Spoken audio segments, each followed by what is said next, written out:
All right, good evening, everyone. Welcome to another edition of The Danny Show. I'm your host, Daniel Cody, giving you commentary and reviews on all things wrestling. Before I get started, thank you all for joining me. If you haven't already, be sure to check out earlier today. I did a review for Sasha Banks and my top favorite matches of hers since today is her birthday. So happy Boss Day, everyone. And speaking of, before I go any further, Grady Simmons, thoughts and prayers are with you, my friend. Get well soon as you kick COVID's butts. For those of you who don't know, Grady Simmons is a wrestling YouTuber who makes videos on wrestling, kind of like myself, and shows off wrestling videos as well. So I think you'll really like that channel. Please be sure to go to his channel and send off prayer emojis as he kicks COVID's butt. Stay strong, Grady. You're in my prayers, man. Either way, speaking of kicking butt, let's talk about something before we get into AEW Dynamite. Some of you are probably watching this after AEW Dynamite. That's fine. All the views are well appreciated, as well as the likes and comments. But either way, let's get started. Last week, Jon Moxley made his much anticipated return to AEW Dynamite, and the fans were very happy to see him, except for one disrespectful Root fan who got kicked out of the building. Jon Moxley went out and cut a great promo. He talked about his issues.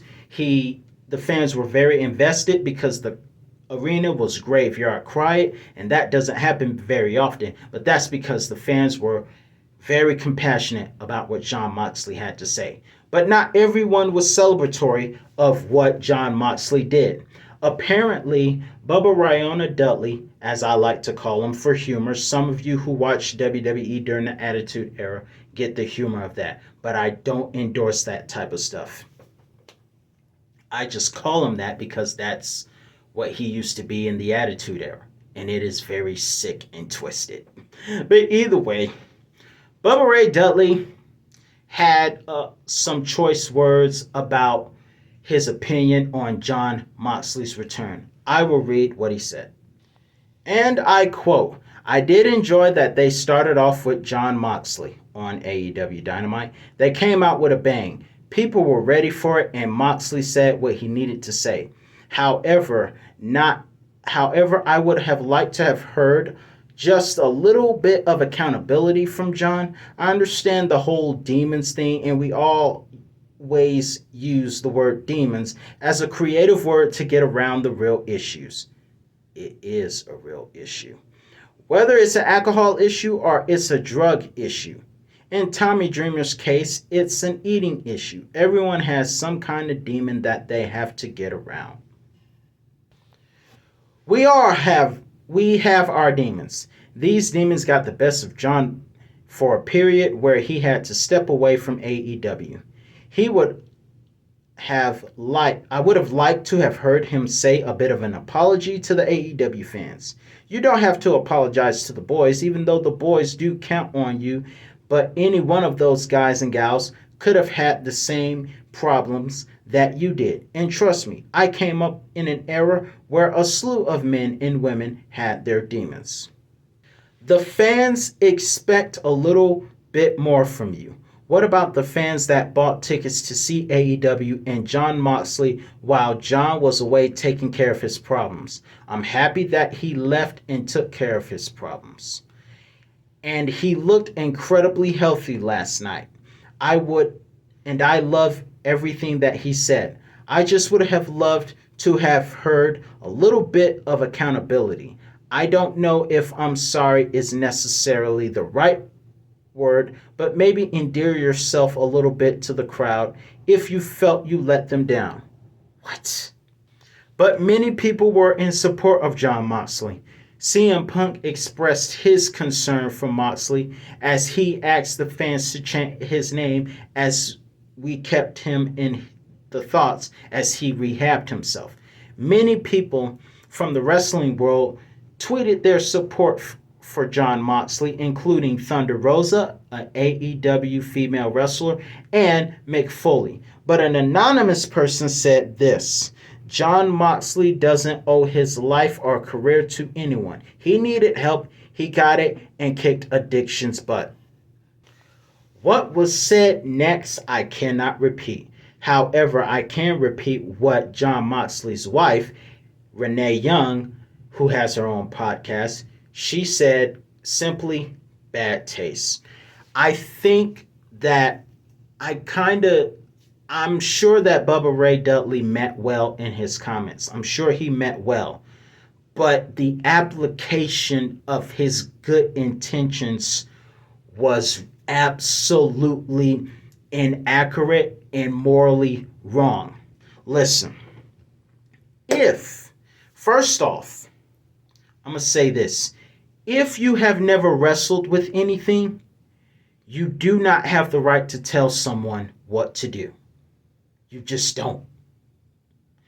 But I will say this. Bubba Ray said that Jon Moxley owed fans an apology and that he should have endeavored himself to the fans a little bit more.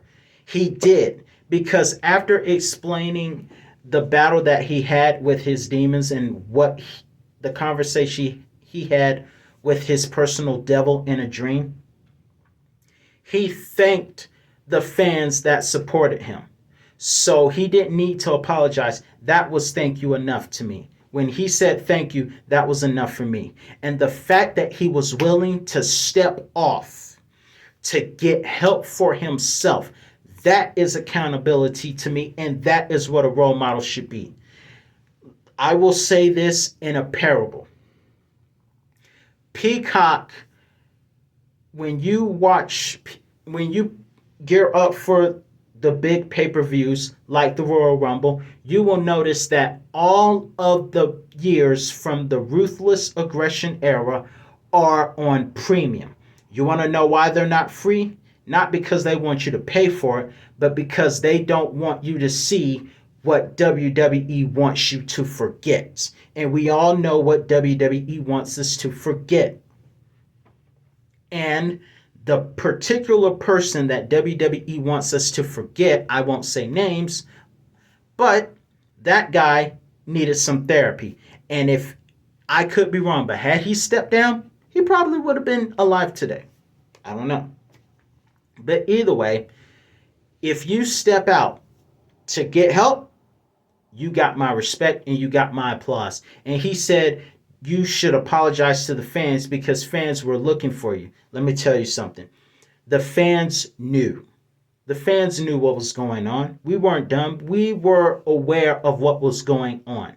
We knew that some plan B situations were happening because he had to step out and put himself first and put his family first so that he could be a better person for himself and for his family and his fans. Because when you put your mental health and your sobriety first, you make yourself better for you, your family, and your fans. And that's what mattered to me. So he owes no one any apologies. Jon Moxley owes nobody any apologies. Even Mark Henry said it. I think he did the right thing. And no one was, it wasn't like we were ignorant to what was going on. He says there were fans that paid to see you and they didn't see you. We knew what was going on. We knew exactly what was happening because Punk made us aware of what happened. And once he made us aware of what was going on, we understood and we had him in our thoughts and our prayers that he would get better and come back the man he is today. Because here's the thing. Sometimes you gotta step down. And that's the thing. So many times, with all due respect, so many times we want to be protected because of our name. We want to be protected because of who we are and our name. And growing up, I always heard a good name is better than riches and fame. So a lot of times we want to protect our name and our integrity sucks and we're self-destructing. That wasn't Jon Moxley's case. He was man enough to say, and this is true accountability, I'm messed up. I need help.